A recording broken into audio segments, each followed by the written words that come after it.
ஓம் சக்தி பராசக்தி கோஷங்கள் முழங்க வெகு விமர்சையாக நடைபெற்ற பல்லடம் பொங்காளி அம்மன் திருக்கோவில் திருக்குட நன்னீராட்டு பெருவிழா. 5000க்கும் மேற்பட்ட பக்தர்கள் சாமி தரிசனம். திருப்பூர் மாவட்டம் பல்லடம் நகரில் என்.ஜி.ஆர் சாலையில் சுமார் 300 ஆண்டுகள் பழமை வாய்ந்த அருள்மிகு பொங்காளியம்மன் திருக்கோவில் அமைந்துள்ளது. இந்து சமய அறநிலைத்துறை கட்டுப்பாட்டில் உள்ள இத்திருக்கோவில் தற்பொழுது புனரக்கப்பட்டு, இன்று பொங்காளி அம்மன் மற்றும் பரிவார சக்திகளான சித்தி விநாயகர், கன்னிமூல கணபதி, பேச்சியம்மன், கருமை அம்மன், சப்த கன்னிமார், விஷ்ணு, காசி விஸ்வநாதர், நவகிரகங்கள் ஆகிய தெய்வங்களுக்கும் திருக்குட நன்னீராட்டு பெருவிழா நடைபெற்றது. கடந்த 3 நாட்களாக புனித தீர்த்தங்கள், புற்றுமண் எடுத்து வரப்பட்டு, முளைப்பாரி எடுத்து வரப்பட்டு 4 கால வேள்வி வழிபாடுகள் நடைபெற்றது.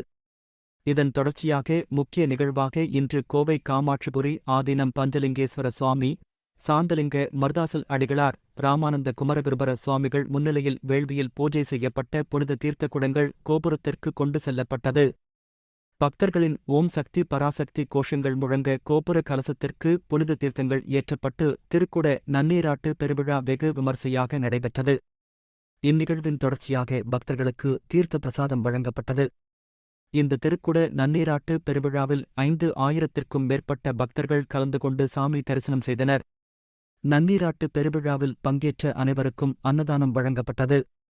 மகா கும்பாபிஷேகத்தைத் தொடர்ந்து 48 நாட்கள் மண்டல பூஜை நடைபெறும் என கோவில் விழாக்குழுவினர் சார்பில் தெரிவிக்கப்பட்டுள்ளது.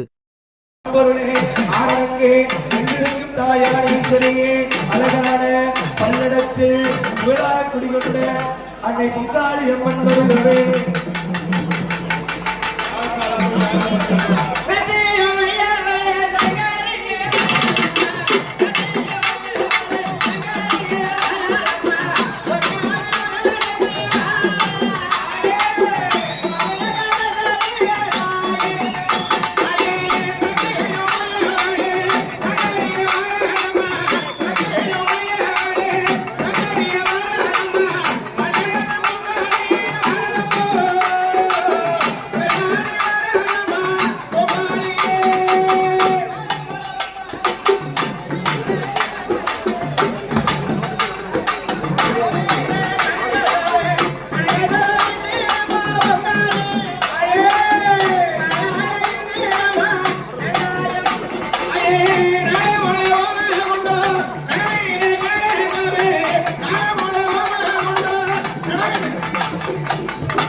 அன்போடு கேட்டுக்கொள்கிறோம். யாகசாலை மறைச்சு நிற்காதீங்க.